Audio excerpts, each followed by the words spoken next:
Hey guys, Professor Bill, Comic Book University, and I'm reading Invincible Iron Man, issue number 3.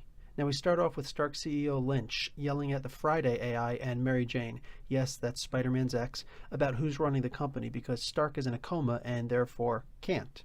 Through a funny way, we discover that Tony left the control of his company to Amanda Armstrong, a musician. Lynch, as it turns out, is a big fan.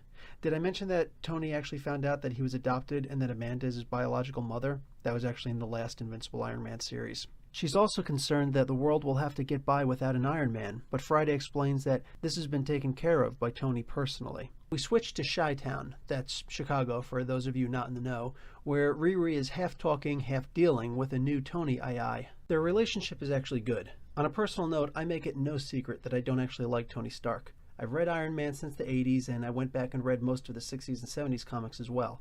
He's a jerk, and he often borders on being a villain. Hell, sometimes he is the villain. Anyway, the interaction between Tony AI and Riri is actually kind of redeeming for Tony as a character.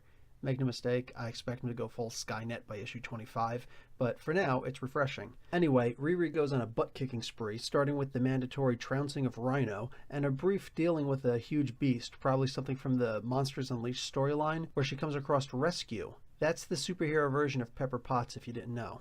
Guys, this comic gets an A+, just for the dialogue between Riri and Pepper. More than this, the conversation between AI Tony and Riri actually made me shed a tear. No lie. I'm actually mad that the educational system of America doesn't have a grade higher than A+ for this comic.